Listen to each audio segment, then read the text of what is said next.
తొలి తెలుగు పండుగ ఉగాది సంబరాలు ఘనంగా జరుగుతున్నాయి. క్రోధినామ సంవత్సర ఉగాది సంబరాలు రెండు తెలుగు రాష్ట్రాల్లోని అన్ని జిల్లాల్లో ప్రధాన ఆలయాల్లో వేడుకగా జరుగుతున్నాయి.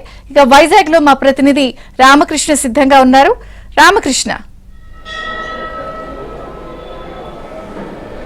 విజయ చంద్రిక తెలుగు వారి తొలి పండుగ ఉగాది విశాఖ వాసులు అత్యంత వైభవంగా జరుపుకుంటున్నారు. ఇళ్లలోనే కాదు, జిల్లాలో ఉన్న అన్ని దేవస్థానాలకి ఉదయం నుంచి వెళ్ళి కూడా ప్రత్యేక కార్యక్రమాలు, పూజలు, అభిషేకాలు కూడా చేస్తున్నారు. మనం చూడొచ్చు, శంకరమఠం రోడ్లో ఉన్న శ్రీ రామలింగేశ్వర స్వామి దేవస్థానంలో ఉన్నాం. ఇక్కడ నుంచి కూడాను ఉదయం నుంచి కూడా స్వామివారికి ప్రత్యేక పూజలు, అభిషేకాలు చేస్తున్నారు.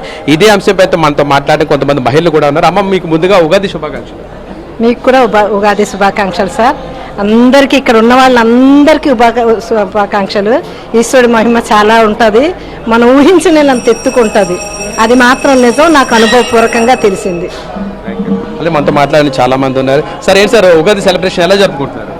ముందుగా ఏంటంటే ప్రపంచవ్యాప్తంగా ఉన్నటువంటి తెలుగు సోదరులందరికీ కూడా ఏబిఎన్ ఛానల్ ద్వారా అందరికీ కూడా ఏంటంటే శ్రీ క్రోధనామ ఉగాది శుభాకాంక్షలు తెలియజేసుకుంటున్నాను.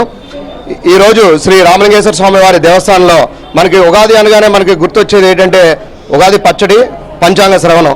ఉగాది పచ్చడి మనకి ఏంటంటే ఈరోజు మన యొక్క రామలింగేశ్వర దేవస్థానంలో షడ్రుచులతో కూడినటువంటి ఈ యొక్క ఉగాది పచ్చడిని దేవాదాయ ధర్మాదాయ శాఖ వారు ఏర్పాటు చేయడం జరిగింది. పంతులు గారు, అర్చకులు వారు ఈరోజు ఇవ్వడం జరుగుతుంది.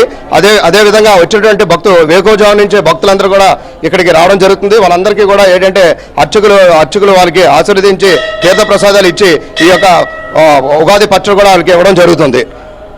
అదేవిధంగా పంచాంగ శ్రవణం అనగానే మనందరికీ కూడా ఏంటంటే తప్పకుండా మనందరం చేయదగ్గ ఏంటంటే ఇయర్లీ ప్లాన్ అనమాట. అది ఎందుకంటే మనకి తెలుసు, మన యొక్క అవమానాలు కానీ అందులో అన్నీ కూడా రాసి ఉంటాయి. మొత్తం అన్నీ కూడాను రాజయోగం కానీ, అవమానాలు కానీ, అదేవిధంగా పంటలు ఎప్పుడు పండుతాయి, ఇటు వర్షాలు ఎప్పుడు పడతాయి, ఇటువంటి అన్నీ కూడా రాసి ఉంటాయి. కాబట్టి ఇది సైంటిఫిక్గా ప్రూవ్ అయింది కూడా. కాబట్టి మనం ఏంటంటే ఇయర్లీ ప్లాన్ చేయడానికి కూడా ఈ యొక్క పంచాంగ శ్రవణం ఒక బేస్ బుక్ లాగా మనకి ఉపయోగపడుతుందండి. ఇది మొత్తం మీద పరిస్థితి క్రోధినామ ఉగాది సంవత్సరాన్ని ఈరోజు అత్యంత వైభవంగా విశాఖవాసులు జరుపుకుంటున్నారు. ప్రతి దేవాలయానికి వెళ్ళి కూడా భక్తులు విశేష సంఖ్యలో వచ్చి స్వామివారిని సందర్శించుకొని ఉగాదిని చాలా గ్రాండ్గా జరుపుకుంటున్నారు. What to Hyderabad studio.